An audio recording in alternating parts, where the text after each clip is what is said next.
Hello दोस्तों, I welcome you all on AEC plus digital platform of advance engineering classes. तो दोस्तों, हम लोग मशीन डिजाइन पढ़ रहे हैं और मशीन डिजाइन का ये लेक्चर नंबर 2 है। आई होप आपने इससे पहले वाला सेशन देखा होगा और काफ़ी चीज़ें आपको सीखने को मिली होगी। हमारी एप्लीकेशन AEC प्लस पर SSC JEE मेंस 2023 का एक कंप्लीट बैच भी अवेलेबल है, जो कि ऑलरेडी स्टार्ट हो चुका है 15 अक्टूबर से। तो अगर आप आपकी प्रिपरेशन को और भी इफेक्टिव बनाना चाहते हो तो बैच को एक्सेस कर सकते हो। एप्लीकेशन को आप डाउनलोड कर सकते हो प्ले स्टोर से। AEC प्लस एप्लीकेशन का नाम है। चलिए सेशन को हम स्टार्ट करते हैं। Lecture number 2। तो टोटल 20 क्वेश्चन हमने देखे थे इससे पहले वाले सेशन में। बाकी आज का जो सेशन है, इस सेशन में भी हम 20 क्वेश्चन देखेंगे। इस सेशन में मेनली मैं रिवेटेड जॉइंट, वेल्डेड जॉइंट से क्वेश्चन लेके आया हूं और कुछ क्वेश्चन आपको बियरिंग के भी देखने को मिलेंगे। चलिए तो सेशन को हम स्टार्ट करते हैं। देखते हैं इस सेशन का पहला question, question number 21। Match the column का क्वेश्चन है। लिस्ट 1 और लिस्ट 2, दो लिस्ट हमें दी गई है। यहाँ पर आपको यहाँ पर जो कोड दिए गए हैं उसके अकॉर्डिंग करेक्ट आंसर बताना है। तो देखिए लिस्ट 1 में क्या क्या है हमारे पास। अनविन्स फॉर्मूला है, वॉल्स फैक्टर है, Reynolds equation and Levi's form factor है। तो अब आपको इनको मैच करना है कि ये किससे रिलेटेड है। तो देखिए अनविन्स फॉर्मूले की अगर मैं बात करता हूं तो अनविन्स फॉर्मूला हम पढ़ते हैं जब हम रिवेटेड जॉइंट को पढ़ते हैं। अनविन्स फॉर्मूला क्या होता है, D is equal to 6 square root of T. Unwin's formula का हम यूज करते हैं रिविट के डायमीटर को फाइंड आउट करने के लिए। अगर आप किसी प्लेट की थिकनेस अगर आपको पता है, उसके अंदर आप रिविट लगा रहे हो, उसका जो होल का डायमीटर है, बेसिकली ये होल डायमीटर को निकालने के लिए ये हम एक एम्पेरिकल रिलेशन यूज करते हैं। इसे हम बोलते हैं अनविन्स रिलेशन। एक बात हमेशा यहाँ पर ध्यान रखें कि यहाँ पर टी की वैल्यू आपको ऑलवेज में पुट करना है। तो अनविन्स फॉर्मूला किससे रिलेट होगा, रिवेटेड जॉइंट से, रिवेट से। तो ए का मैच किससे होगा, 2 से हो जाएगा। नाउ वॉल्स फैक्टर, देखिए वॉल्स फैक्टर की अगर मैं बात करूं तो जब स्प्रिंग हम पढ़ते हैं, स्प्रिंग की डिजाइन हम पढ़ते हैं, तो वहां पर आता है कॉन्सेप्ट वॉल्स फैक्टर का। तो वॉल्स फैक्टर का जो रिलेशन होता है वो भी आपको पता होना चाहिए। 4c minus 1 divided by 4c minus 4 plus 0.615 divided by c। ये जो रिलेशन होता है इसको हम डिनोट करते हैं KT से। ये कहलाता है आपका वॉल्स फैक्टर। और ये वॉल्स फैक्टर जो होता है, इसमें जो C है इसे हम बोलते हैं स्प्रिंग इंडेक्स। और ये C की जो वैल्यू होती है ये कॉइल का डायमीटर टू द जो वायर होता है उसका diameter D by small d। तो वॉल्स फैक्टर जो है ये किससे मैच होगा, स्प्रिंग से होगा। तो B किससे मैच होगा, 4 से मैच होगा।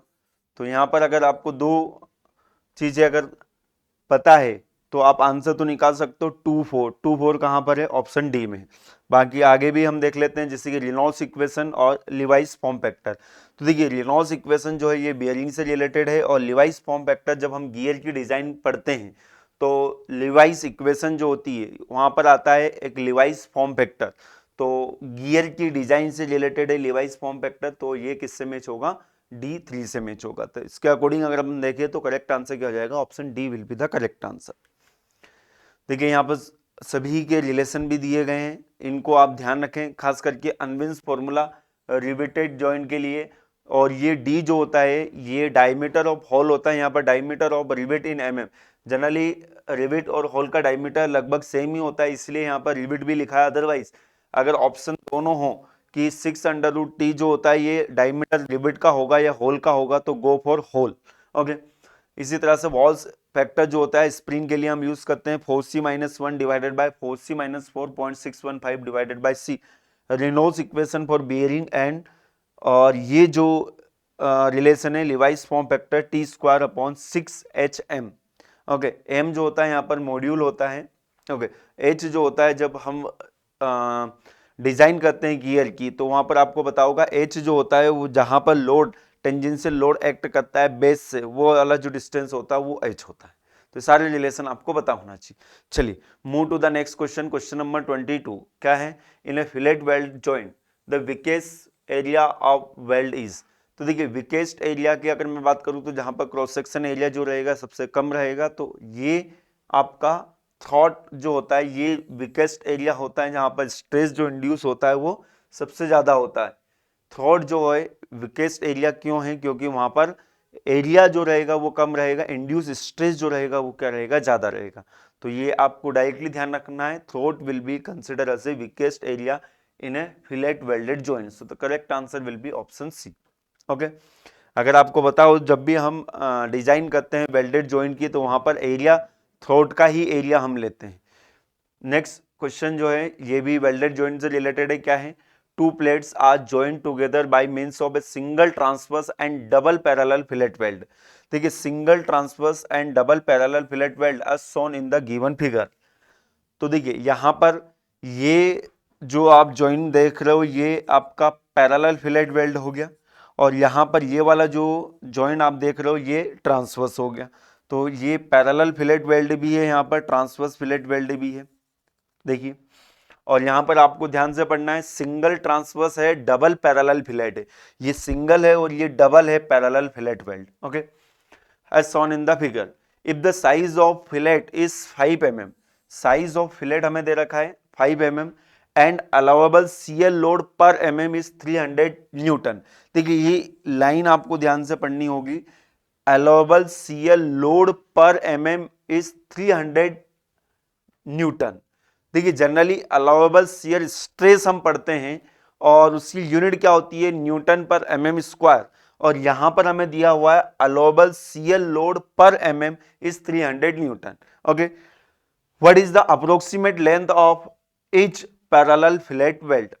तो ये जो पैरेलल फिलेट वेल्ड है L, यहां पर जो इसको डिनोट किया गया है L से डिनोट किया गया है, ये L की लेंथ हमें निकालना है। तो ये जो वेल्डेड जॉइंट आप देख रहे हो यहाँ पर इस डायग्राम से हमें पता चल रहा है कि इसके ऊपर लोड कितना आ रहा है, load will be 150 kilo Newton.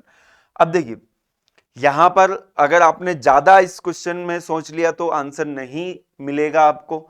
देखिए क्योंकि यहां पर ये पैरेलल फिलेट वेल्ड है, ट्रांसवर्स फिलेट वेल्ड है, पैरेलल फिलेट वेल्ड में भी डबल पैरेलल फिलेट वेल्ड है। सबसे पहले तो आपको ये सोचना होगा कि यहाँ पे जो डेटा गिवन है उसके अकॉर्डिंग आपको इस क्वेश्चन को सॉल्व करना होगा। यहाँ पर स्ट्रेस आपको नहीं गिवन है, अलाउेबल शियर स्ट्रेस आपको नहीं गिवन है, यहाँ पर दिया है allowable shear load per mm। तो देखिए यहां पर अगर मैं बात करूं तो टोटल लेंथ वेल्डेड जॉइंट की टोटल लेंथ कितनी हो जाएगी, टोटल लेंथ की अगर हम बात करें यहां पर तो देख लीजिए ये L प्लस ये L और ये जो लेंथ है कितनी 100 है, तो लेंथ कितनी होगी यहां पर, it will B 100 plus 2L। Okay, अब देखिए जो हमें अलाउेबल शियर लोड दिया है पर mm और यहां पर लोड कितना आ रहा है 150 किलो न्यूटन। तो यहां पर अगर आप इस 300 में मल्टीप्लाई कर दो किससे, लेंथ से, तो ये क्या है, लोड ही बन जाएगा ना, ये लोड बन जाएगा क्योंकि ये क्या है न्यूटन पर mm है और यहां पर आपने मल्टीप्लाई किया किससे, mm से, और ये किसके इक्विवेलेंट हो जाएगा, जो लोड आ रहा है एक्चुअल में 150 इंटू 10 की पावर 3। बस इसको आप सॉल्व कर लीजिए। तो यहां से जब आप इसको सॉल्व करोगे तो कितना जाएगा, 150 multiply by 10 to the power 3, इसको डिवाइड कर लीजिए 300 से, इसमें से माइनस कर दीजिए 100 और फर्दर डिवाइड कर दीजिए 2 से, so here L will be 200 mm। Question आसान था बट आपको इस तरह से इसको सोचना पड़ेगा, बाकी अदरवाइज हम फॉर्मूले बहुत सारे पढ़ते हैं वेल्डेड जॉइंट के लिए, वो फॉर्मूले यहाँ पर यूज नहीं होंगे, बेसिक कॉन्सेप्ट आपका यहाँ पर यूज होगा जो कि मैंने आपको यहाँ पर बताया है। चलिए आगे बढ़ते हैं, इस क्वेश्चन का आंसर जो है वो क्या है 200 mm। Next, a single parallel fillet weld of total length L and weld size H। देखिए टोटल लेंथ आपको जो दी गई है वो L है और वेल्ड की साइज जो दी गई है it will be H, is subjected to a tensile load P will have what design stress.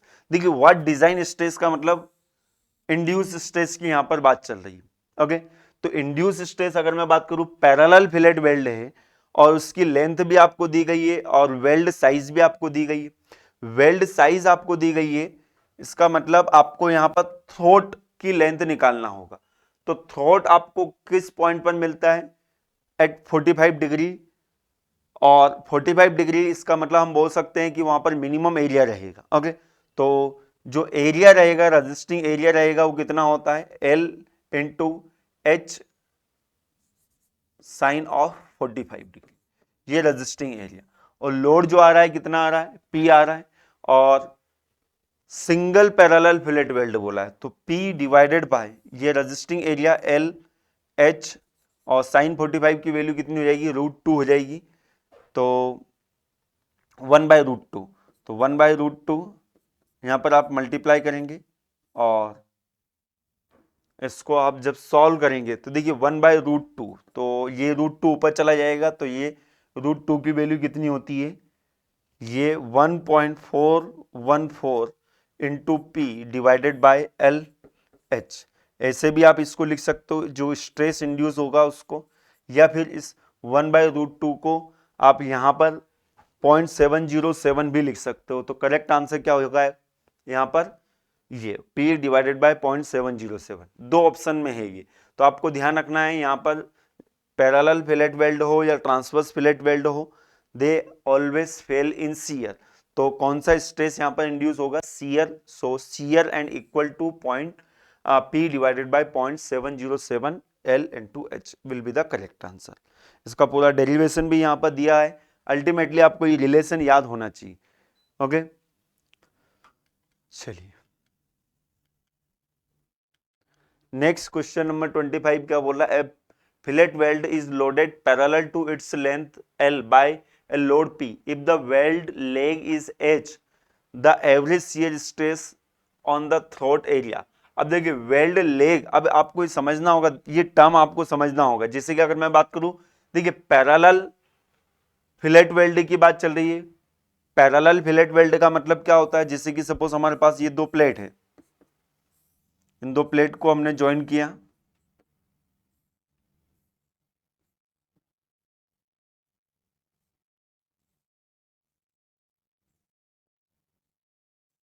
कुछ इस तरह से। देखिए अगर लेंथ के अलोंग अगर लोड आ रहा है तो उसे हम क्या कहेंगे, पैरेलल फिलेट वेल्ड। ये वेल्ड लेंथ है और लोड जो आ रहा है यहां पर कुछ इस तरह से आ रहा है, this will be the parallel fillet weld. इसके परपेंडिकुलर आएगा तो ट्रांसवर्स फिलेट वेल्ड, और दोनों तरफ आ रहा है तो रिजल्टेंट किसी एंगल पे चला जाएगा लेंथ से, तो वो बन जाता है कंपाउंड फिलेट वेल्ड बन जाता है। अब देखिए यहां पे अगर हम बात करें तो लेंथ, ये हमें लेंथ दे रखी है L, इस वेल्डेड जॉइंट की लेंथ दे रखी है L, लोड P दे रखा है। If the weld leg is H, weld leg का मतलब होता है ये वाला डिस्टेंस, ये H, this will be H। The average shear stress on the throat area, और थ्रोट जहां पर मिनिमम एरिया रहेगा, ये वाला जो पोर्शन रहेगा एट 45 डिग्री, तो ये थ्रोट एरिया होता है जहां पर शियर स्ट्रेस जो इंड्यूस होगा वो क्या होगा, मैक्सिमम होगा। तो मिनिमम एरिया पर मैक्सिमम थ्रोट, और ये थ्रोट जो होता है इसको अगर हम यहाँ पर डिनोट करें किससे, थ्रोट को हम डिनोट कर लेते हैं सपोज T से, तो ये T जो है H डिवाइडेड बाय √2 होता है। तो अगेन जो अभी थोड़ी देर पहले हमने रिलेशन पढ़ा था वही रिलेशन आ जाएगा यहाँ पर। क्या आ जाएगा, अब देखिए यहाँ पर P divided bye H into L divided by √2 ये आएगा, ये √2 की वैल्यू 1.414 होगी, तो ये आंसर जो बन जाएगा आपका D बन जाएगा। तो दो तरीके से इसको लिख सकते हैं, जो पिछला क्वेश्चन था वो भी सेम इसी तरह का था, बस ऑप्शन को यहाँ पर थोड़ा सा मॉडिफाई कर दिया है। पहले वाले क्वेश्चन में यहाँ पर क्या लिखा हुआ था 0.707, और इस 0.707 को 1/0.707 करोगे तो आपका 1.414 आ जाएगा, जो कि ऊपर चला जाएगा। तो इसका करेक्ट आंसर क्या होगा, ऑप्शन डी होगा। चलिए आगे बढ़ते हैं। नेक्स्ट क्वेश्चन नंबर 26 क्या बोल रहा है, a hole of diameter D is to be punch on a plate of thickness T। बहुत अच्छा क्वेश्चन है, इसको ध्यान से पढ़ें आप लोग। देखिए हम एक होल बनाने जा रहे हैं, ये हमारे पास एक प्लेट है, इसके अंदर एक होल बनाने जा रहे हैं हम, और इस प्लेट की थिकनेस हमें दे रखी है, इट विल बी T, और ये जो होल है इसका डायमीटर दे रखा है D। Okay, the maximum crushing stress is 4 time the maximum allowable shearing stress.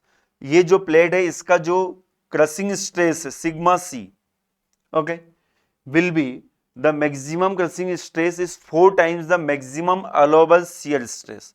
तो जो टाउ परमिसिबल है, देखिए कोई भी मटेरियल हो, सबकी अपनी क्रशिंग स्ट्रेंथ होती है, सबकी अपनी शियरिंग स्ट्रेंथ होती है। तो इसकी जो क्रशिंग स्ट्रेंथ है वो इसकी शियरिंग स्ट्रेंथ से 4 गुना है, और जनरली ज्यादा होती है, और यहां पर 4 गुना बोला गया है। Okay, for punching the biggest hole the ratio of diameter of hole to the plate thickness should be equal to. देखिए बड़ा से बड़ा कितना होल हम यहां पर बना पाए, तो वो उस केस में आपको the ratio of diameter of hole to the plate thickness आपको कैलकुलेट करना। तो देखिए सिंपल सा कॉन्सेप्ट है यहां पर, जब हम पंचिंग करेंगे यहां पर, तो पंचिंग की वजह से यहां पर क्या होगी, क्रशिंग भी होगी, कंप्रेसिव लोड आ रहा है ना, तो ये क्रशिंग स्ट्रेंथ जो होगी इसकी, और ये जो शियरिंग स्ट्रेंथ होगी, ये दोनों को आपको इक्वेट करना होगा। तो क्रशिंग स्ट्रेंथ में ये रेजिस्टिंग एरिया कितना होगा इसका, π/4 d स्क्वायर, और स्ट्रेंथ अगर निकालना है तो सिग्मा से आपको मल्टीप्लाई करना पड़ेगा। शियरिंग स्ट्रेंथ, होल बन रहा है तो शियरिंग होगी, शियरिंग होगी तो शियर एरिया जो होगा क्या होगा, ये वाला पेरीमीटर πd, और थिकनेस, देखिए होल बनता है तो वहां पर कौन सा स्ट्रेस इंड्यूस होता है, शियर होता है। तो ये पेरीमीटर कितनी हो जाएगी, πd, और यहां पर ये थिकनेस दे रखी है d, तो ये क्या बनेगा, πdt into tau of permissible. πdt जो है ये क्या हो गया, शियरिंग एरिया हो गया, this will be the shearing area and this will be the crushing area. और क्वेश्चन में क्या बोला गया है, sigma c is 4 times tau permissible. तो यहां पर इसकी जगह अगर आप 4 इंटू टाउ परमिसिबल लिखते हो, तो ये 4 से 4 कैंसिल आउट हो जाएगा, ये पाई से ये पाई कैंसिल आउट हो जाएगा, इस डी से ये डी कैंसिल आउट हो जाएगा, टाउ परमिसिबल से टाउ परमिसिबल कैंसिल आउट हो जाएगा। ले देखिए बचेगा क्या, डी, इधर क्या बचेगा, टी। तो डी बाई टी का रेशियो हमसे पूछा था, तो ये कितना जाएगा, 1 आ जाएगा। क्वेश्चन बहुत अच्छा है, ध्यान रखें, ऐसे क्वेश्चन पूछे जा सकते हैं आप लोगों से मेंस। ओके, चलिए आगे बढ़ते हैं। देखिए यहां पर इसका सॉल्यूशन भी दिया हुआ है, तो आप कॉन्सेप्ट ध्यान रखें इस क्वेश्चन में। Next question number 27, rivets undergoes a single shear. देखिए रिविट के केस में आपको पता होना चाहिए, सिंगल शियर भी हो सकता है, डबल शियरिंग भी हो सकती है। तो किस केस में सिंगल शियरिंग होगी, चलिए ऑप्शन से हम जाते हैं। सबसे पहले तो लैप जॉइंट ओनली। तो लैप जॉइंट जो होता है क्या होता है, ये एक प्लेट है, इसके ऊपर ये एक और प्लेट है, इस केस में क्या सिंगल शियर होगा, क्या ओनली, लैप जॉइंट ओनली। तो बिल्कुल लैप जॉइंट में तो होता ही है, बाकी दूसरे जॉइंट के लिए भी तो आपको देखना होगा। यहां पे अगर मैं रिविट लगाता हूं, ये रिविट मैंने लगा दी यहां पर,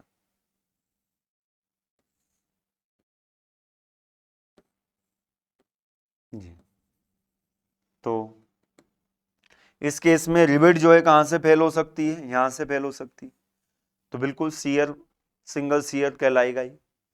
lap joint and double cover butt joint. Double cover butt joint की अगर मैं बात करूं, तो सपोज ये प्लेट है मेरे पास, ये एक प्लेट है, एक प्लेट ये है, बट जॉइंट बन गया। डबल कवर प्लेट, तो 2 कवर प्लेट लगा दीजिए, एक ये एक ये, रिविट लगा दीजिए यहां पर, ये रिविट लगा दिया मैंने।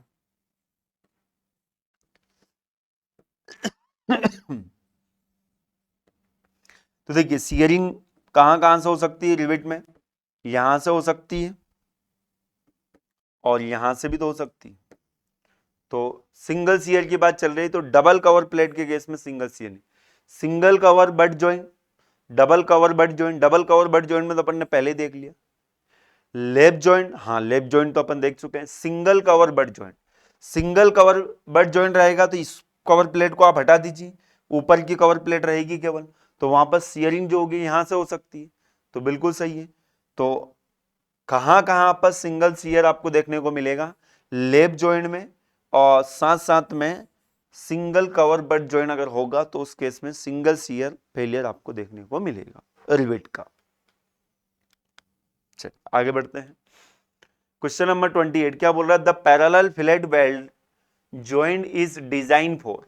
देखिए पैरेलल फिलेट वेल्ड हो, ट्रांसवर्स फिलेट वेल्ड हो, कंपाउंड फिलेट वेल्ड हो, they all are design on the basis of shear strength.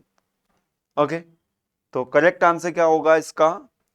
Shear strength, इसका मतलब हो गया ऑप्शन ए 4 ओनली।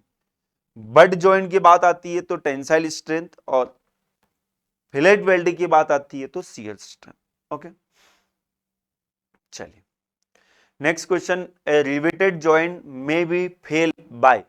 देखिए रिवेटेड जॉइंट की बात चल रही है, रिवेट की बात चलती तो अलग बात हो जाती, रिवेटेड जॉइंट की बात चल रही, तो रिवेटेड जॉइंट में का फेल होने का मतलब या तो रिवेट फेल हो तो भी रिवेटेड जॉइंट फेल होगा, या प्लेट फेल हो जाए तो भी हम बोलेंगे कि जॉइंट क्या हो गया? फेल हो गया। तो रिवेट किस किस तरह से फेल हो सकती है? रिवेट फेल हो सकती है शियरिंग की वजह से, रिवेट फेल हो सकती है क्रशिंग की वजह से, रिवेट शियरिंग की वजह से फेल हो सकती है, क्रशिंग की वजह से फेल हो सकती है। और वहीं पे अगर मैं बात करूं प्लेट जो है वो प्लेट टीयरिंग की वजह से फेल हो सकती है।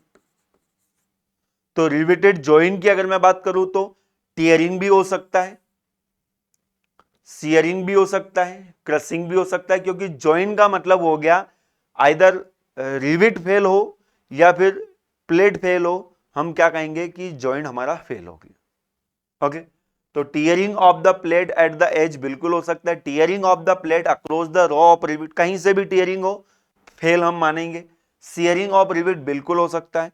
तो तीनों ही स्टेटमेंट जो है क्या है? करेक्ट है regarding the failure of riveted joint. Rivet की बात आती है तो वहां पर फिर टीयरिंग नहीं होता है, ये ध्यान रखें। चलिए आगे बढ़ते हैं। Next question number 30, in combined parallel and transverse fillet weld. देखिए combined parallel and transverse fillet weld की अगर मैं बात करूं तो थोड़ी देर पहले मैंने बताया था, आपका पैरेलल फिलेट वेल्ड हो, कंबाइन हो या ट्रांसवर्स हो, हर केस में जो स्ट्रेस कंसिडर हम करते हैं for failure criteria for design, shear stress. Okay, तो the parallel portion will fail due to tension, बिल्कुल गलत है। The transverse portion will fail due to tension, tension में तो butt joint. Okay, both parallel and transverse portion will fail due to tension, गलत है। Both parallel and transverse portion will fail due to shear, दोनों ही shear की वजह से ही fail होते हैं, पैरेलल हो या ट्रांसवर्स। चलिए बियरिंग का क्वेश्चन है, taper roller bearing can take. तो देखिए टेपर रोलर बियरिंग जो होता है कुछ इस तरह से आप देखते हो, एक रोलर बियरिंग है, ये बियरिंग को हम दो कैटेगरी में क्लासिफाई करते हैं, जो रोलिंग कॉन्टैक्ट बियरिंग होते हैं, एंटी फिक्शन बियरिंग जिसे हम बोलते हैं। इसमें रोलिंग एलिमेंट आपका अगर रोलर है तो रोलर बियरिंग कहलाएगा, अगर बॉल है तो बॉल बियरिंग कहलाएगा। बॉल बियरिंग को भी फिर अलग अलग कैटेगरी में हम डिवाइड करते हैं, एंड रोलर बियरिंग को भी अलग अलग कैटेगरी में डिवाइड करते हैं। रोलर बियरिंग का एक टाइप होता है ये टेपर रोलर बियरिंग। तो टेपर रोलर बियरिंग जो होता है इसको हम यूज करते हैं when the component is subjected to radial load axial as well as axial load. Taper roller bearing जो है ये रेडियल और एक्सियल लोड दोनों को बियर कर सकता है, रेडियल लोड ओनली नहीं। रेडियल लोड ओनली बात अगर आती है तो इस केस में थ्रस्ट बियरिंग जो होगा उसको हम यूज करते हैं रेडियल लोड ओनली के लिए। ओके, तो ये नहीं होगा, ये नहीं होगा। अच्छा, एक्सियल लोड ओनली के लिए आपका थ्रस्ट बियरिंग होगा। Both radial and axial load बिल्कुल हो सकता है, ratio of this being less than unity और बीइंग ग्रेटर देन यूनिटी। अच्छा, ये भी ध्यान रखना होगा कि रेडियल और एक्सियल का जो रेशियो रहेगा वो ग्रेटर देन 1 होगा, मतलब ज्यादा ये बियर कर सकता है radial load compare to the axial, ये आप ध्यान रखें। तो करेक्ट आंसर क्या होगा? ऑप्शन डी होगा। Yes, radial divided by axial is greater than 1 because majority of load carried is radial and some part of axial। मतलब मेजर जो है ये रेडियल लोड के लिए जाना जाता है, बाकी कुछ अमाउंट में अगर एक्सियल होगा तो भी वो उसको कैरी करेगा। Next question number 32, characteristic number in the bearing hydrodynamic bearing depends upon. देखिए characteristic number, bearing characteristic number हम पढ़ते हैं, इसको हम अल्फा से डिनोट करते हैं Zn अपॉन P। तो bearing characteristic number design parameter होता है ये, ओके। तो डिजाइन पैरामीटर है, तो ऑप्शन को अगर आप पढ़ेंगे तो यहां पर आपको समझ में आ जाएगा। अगर ये चीज अगर आपको पता है कि बियरिंग कैरेक्टरिस्टिक नंबर जो होता है ये बियरिंग के लिए एक डिजाइन पैरामीटर होता है। तो पहला स्टेटमेंट क्या है, it is closer to real life situation, it leads to a safer design, it leads to a cost effective design, no other assumption is possible. तो देखिए डेफिनेटली ये जो नंबर होता है it leads to a safer design. अब देखिए इस alpha की वैल्यू लोडिंग पर डिपेंड करती है कि अल्फा की वैल्यू, मतलब अल्फा की नहीं, हम बोलेंगे Zn अपॉन पी की वैल्यू जो है it is less than equal to 15 alpha and greater than equal to 3 alpha, ये रेंज होती है। अब इसमें भी दो कंडीशन आ जाती है, when the load is static और व्हेन द लोड इज फटिक। तो उसके अकॉर्डिंग फिर अलग अलग कैटेगरी में हम इसको डिवाइड कर देते हैं। तो ध्यान रखें बियरिंग कैरेक्टरिस्टिक नंबर जो होता है ये कर्व आपने पढ़ा होगा, ये इस एक्सिस पर जो है वो म्यू है और इस एक्सिस पर है Zn अपॉन P। तो अल्फा जो होता है corresponding to minimum coefficient of friction, जो Zn अपॉन P की वैल्यू होती है उसे हम बोलते हैं बियरिंग कैरेक्टरिस्टिक नंबर, ओके। ये जो रीजन है ये थिक फिल्म लुब्रिकेशन और ये है थिन फिल्म लुब्रिकेशन। ये स्टेबल रीजन होता है और ये वाला अनस्टेबल रीजन होता है, ठीक है।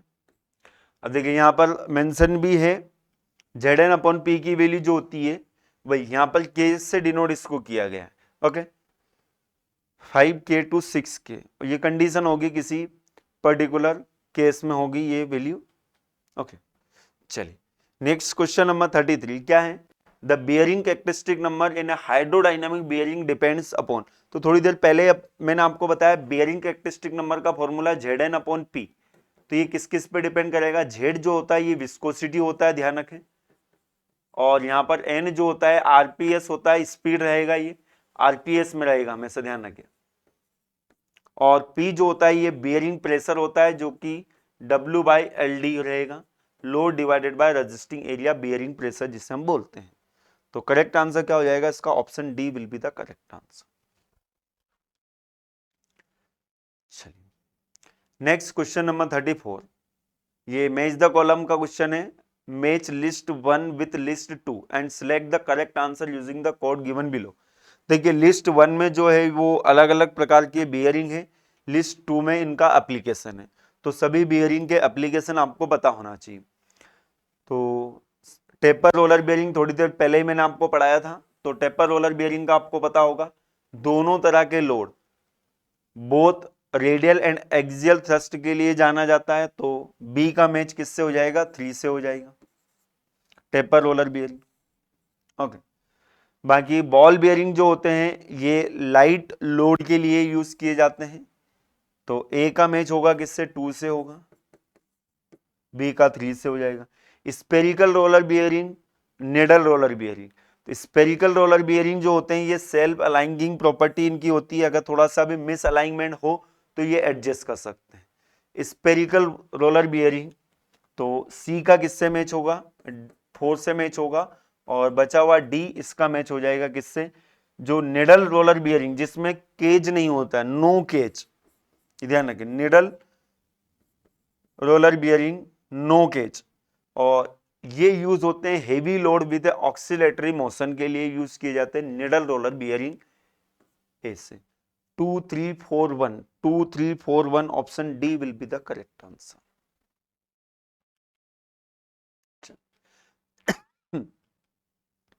Next question number 35, in a journal bearing the radius of friction circle increases with the increasing.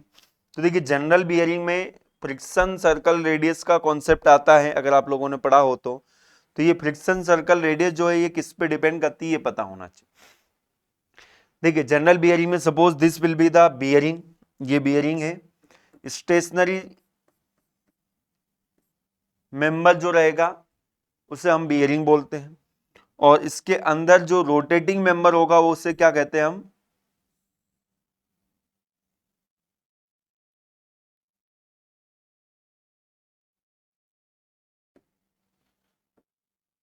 General. ये जनरल है।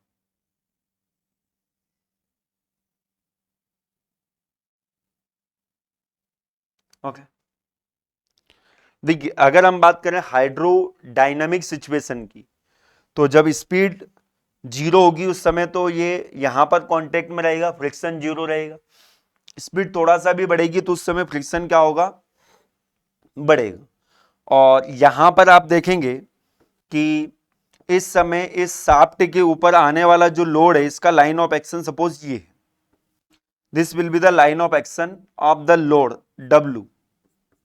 ओके, और इस समय यहां पर अगर मैं बात करूं तो जो फ्रिक्शन फोर्स का डायरेक्शन, फ्रिक्शन फोर्स का जो डायरेक्शन रहेगा इट विल बी टेंजेंशियल, और ये कुछ इस तरह से होगा क्योंकि यहां पर ये जो शाफ्ट है इसका मोशन जो है ये क्लॉकवाइज डायरेक्शन। तो यहां पर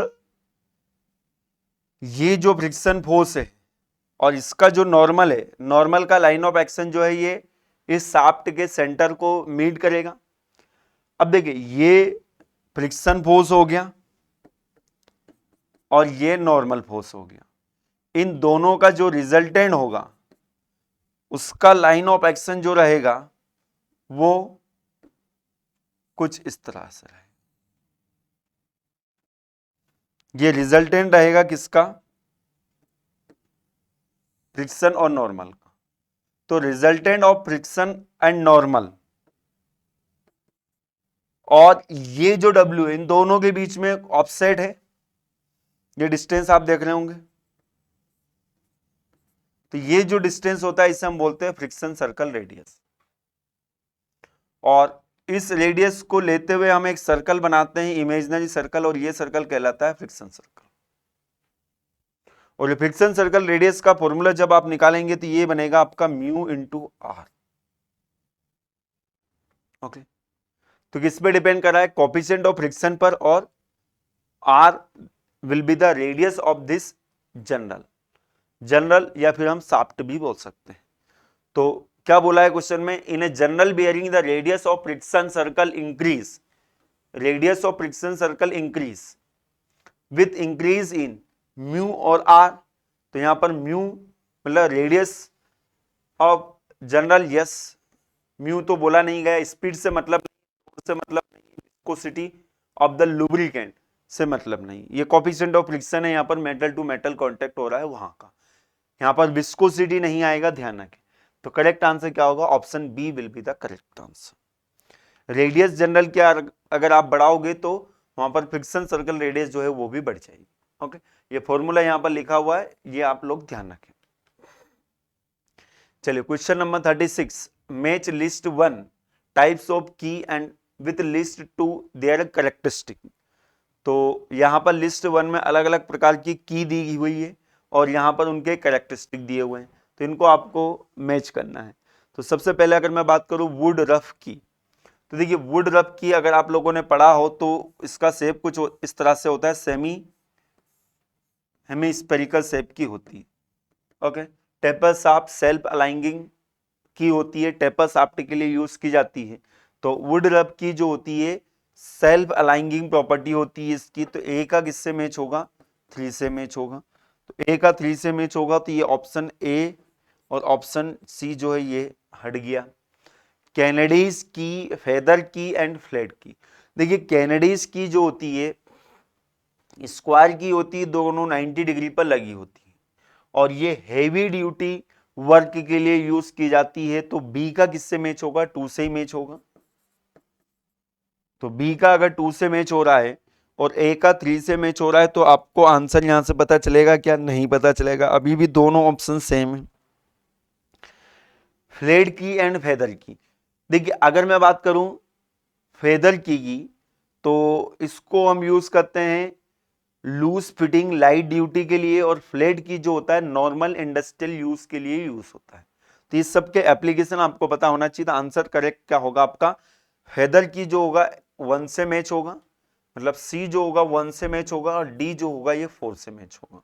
देखिए अलग अलग प्रकार की यहाँ पर की दी हुई, ये कैनेडी की आप ध्यान रखें, ये कैनेडी की, यहाँ पर ये स्क्वायर की होती है दोनों, ये 90 डिग्री पर लगी होती है, 2 की लगी होती है। ओके, ये राउंड की, स्क्वायर की, फ्लैट की, वुड रफ की, ये वुड रफ की सेल्फ अलाइंगिंग प्रॉपर्टीज की होती है। तो अलग अलग की, देखिए की 2 कैटेगरी में हम डिवाइड करते हैं, संकी एंड सेडल की। ये डिफरेंस आपको पता होना चाहिए, संकी और सेडल की। संकी जो होती है और सेडल की में अंतर आपको पता होना चाहिए। सेडल की में जो पावर ट्रांसमिट होता है ड्यू टू फ्रिक्शन होगा, और संकी में कीवेज बना होता है। संकी में शाफ्ट और हब दोनों में कीवेज बने होते हैं, ये आपको पता होना चाहिए। चलिए नेक्स्ट क्वेश्चन नंबर देखिए, ये यहां पर सभी के एप्लीकेशन है। वुड रब की, इट इज ए संकी। वुड रब की जो होती है क्या होती है, संकी होती है, मतलब संकी है, इसका मतलब यहां तो केवल शाफ्ट में ही कीवेज बना होगा, हब में नहीं बना होगा, एक में ही कीवेज बना होता है। Okay, in the form of an almost semiconductor disc of uniform thickness, once place in position the Woodruff key tilt and अलाइंग इटसेल्फ ऑन द शाफ्ट।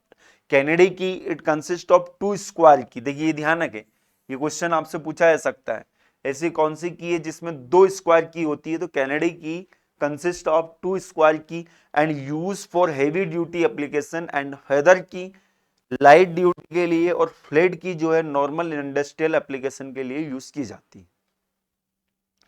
चलिए question number 37, again match the column का question है। Match machine element है, यहां पर axle, cotter, connecting rod, journal bearing, ये machine के element है, और यहां पर है कॉज ऑफ फेलियर। अब इनके फेलियर होंगे तो इनके फेलियर का कारण क्या होगा वो यहां पर लिस्ट 2 में मेंशन किया है। तो आपको मैच करना है, एक्सल का फेलियर का कारण क्या रहेगा, कॉटर का, कनेक्टिंग रोड का, जनरल बियरिंग का। ओके, अब देखिए सबसे पहले हम बात करें एक्सल की। तो देखिए एक्सल जो होता है, यहां पर स्टूडेंट कंफ्यूज होते हैं शाफ्ट और एक्सल में। देखिए शाफ्ट जो होता है वो खुद घूमता है, तो उसके ऊपर टॉर्क आएगा, ट्विस्टिंग आएगा, मतलब शियर स्ट्रेस इंड्यूस होता है, शियरिंग की वजह से फेल होता है आपका शाफ्ट। बट एक्सल जो होता है, एक्सल के ऊपर टॉर्क नहीं आता है। एक्सल आपने साइकिल में देखा होगा, axle will support the rotating member, उसके ऊपर जो मेंबर होता है वो रोटेट करता है, जबकि शाफ्ट इटसेल्फ रोटेट। तो एक्सल के ऊपर जो है एक वेट आएगा, और इस वेट की वजह से क्या होगा, इसकी बेंडिंग होगी, तो बेंडिंग स्ट्रेस इंड्यूस होता है। आप ध्यान रखें एक्सल में, तो ए का मैच किससे होगा, फोर्स से होगा। ये डिफरेंस एक्सल और शाफ्ट में आपको पता होना चाहिए। शाफ्ट खुद रोटेट करती है तो ट्विस्टिंग होगी, टॉर्क आएगा तो शियर स्ट्रेस इंड्यूस होगा। एक्सल पर लोड रहेगा उस रोटेटिंग मेंबर का, तो उसकी वजह से क्या हो सकता है, इसमें बेंडिंग हो सकती है। क्वार्टर जॉइंट अपन पढ़ते हैं, टेपर की होती है, और क्वार्टर में जो फेलियर होता है वो किसकी वजह से होता है, शियरिंग की वजह से होता है। शियर डिजाइन भी हम पढ़ते हैं क्वार्टर के लिए, तो बी का किससे मैच होगा, 1 से मैच होगा। कनेक्टिंग रोड, जनरल बियरिंग, तो कनेक्टिंग रोड जो है वो टेंशन या कंप्रेशन स्ट्रेस दोनों इंड्यूस होगा, क्योंकि जनरल मोशन होता है कनेक्टिंग रोड का, तो टेंशन कंप्रेशन दोनों तरह के स्ट्रेस इंड्यूस होंगे। और जनरल बियरिंग, बियरिंग में अपन पढ़ते हैं ना वियर स्ट्रेंथ, तो वियर स्ट्रेंथ तो बियरिंग होती है उसकी। तो सी का किससे मैच होगा, 2 से मैच होगा, और डी का किससे मैच होगा, it will B 3, 4 1 2 3, 4 1 2 3, it means option B. Option B will be the correct answer of this question. Okay, चलिए next question number 38. In assembly design the shaft, pulley and key the weakest member. बहुत ही साधारण question है, कई बार कई exam में पूछा जा चुका है। तो अगर आप एक असेंबली बना रहे हो जिसके अंदर शाफ्ट भी है, की भी है, पुली भी है, तो वहां पर वीकेस्ट मेंबर जो रहेगा वो क्या रहेगा, की रहेगा, क्योंकि की अगर फेल हो गया तो उसको हम कम कॉस्ट पर रिप्लेस कर सकते हैं, इसलिए उसे वीकेस्ट मेंबर बनाया जाता है। बाकी अगर आपने शाफ्ट को या पुली को अगर वीक बना दिया तो वहां पर वो अगर फेल होते हैं तो कॉस्ट ज्यादा आ जाएगी उसको रिप्लेस करने में, इसलिए की को ही हम क्या करते हैं, वीकेस्ट मेंबर बनाते हैं। चलिए नेक्स्ट क्वेश्चन नंबर 39 क्या है, hydrostatic lubrication is more advantageous when compare to hydrodynamic lubrication during a starting and stopping the journal in its bearing. Okay, देखिए हाइड्रोस्टैटिक लुब्रिकेशन का मतलब क्या होता है ये पता होना चाहिए। हाइड्रोस्टैटिक लुब्रिकेशन का मतलब हाई प्रेशर से हम क्या करते हैं, उस लुब्रिकेंट को एंटर कराते हैं उस बियरिंग के अंदर। तो हमेशा हमेशा मेटल टू मेटल कांटेक्ट क्या रहेगा, अवॉइडेड रहेगा। ये सपोज हमारा बियरिंग है और इसके अंदर ये क्या है, एक जनरल है।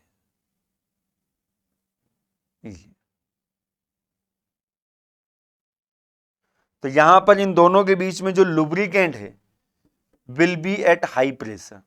तो लोड हो या नहीं हो इस शाफ्ट के ऊपर, इस जनरल के ऊपर, there will be no metal to metal contact.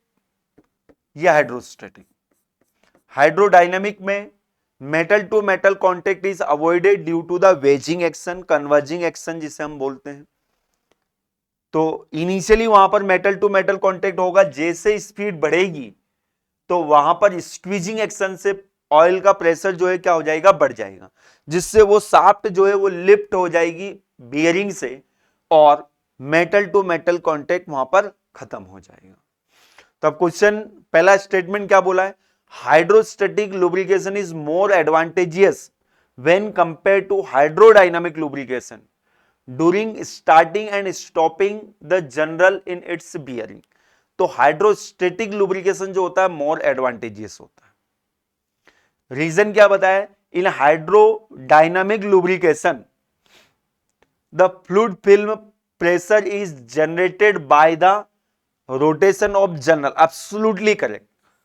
देखिए जो फ्लूइड प्रेशर जो होता है, द फ्लूइड फिल्म प्रेशर जो होता है, मैंने आपको बताया rotation, dynamic action, dynamic word क्यों आया, क्योंकि मोशन, तो डायनामिक एक्शन की वजह से ही जनरेट होता है। ये स्टेटमेंट क्या है, करेक्ट। पहला स्टेटमेंट जो है वो भी करेक्ट है। और क्या ये करेक्ट एक्सप्लेनेशन है क्या, ये आपको यहां पर देखना होगा। तो स्टेटमेंट दोनों ही करेक्ट है और ये एक्सप्लेनेशन इसका करेक्ट होगा, क्योंकि हाइड्रोडायनामिक लुब्रिकेशन में प्रेशर जो है वो आपका रोटेशन की वजह से क्रिएट होता है। तो करेक्ट आंसर क्या हो जाएगा इसका, option A. Both A and R true and R will be the correct explanation. Okay, क्योंकि ये स्टेटमेंट आपका जो लिखा हुआ है ये इसी से तो रिलेटेड है कि अगर आपको स्टॉप और स्टार्ट करना है तो वहां पर क्या आएगा, मोशन की जरूरत होगी ना। ठीक है, चलिए तो इस सेशन का ये लास्ट क्वेश्चन था। ओके, देखिए एक्सप्लेनेशन भी यहां पर दे रखा है, the correct option is A, both A and R true and R is the correct explanation of A. Since hydrodynamic lubrication the fluid pressure is generated by the rotation of the general, therefore the starting and stopping of bearing will be metal to metal contact since there is no sufficient pressure, therefore in case of hydrostatic lubrication is more advantageous। तो hydrodynamic में starting and stopping जो रहेगा वो थोड़ा difficult रहेगा क्योंकि metal to metal contact वहां पर होता है। ओके, चलिए तो मिलेंगे हम नेक्स्ट सेशन में।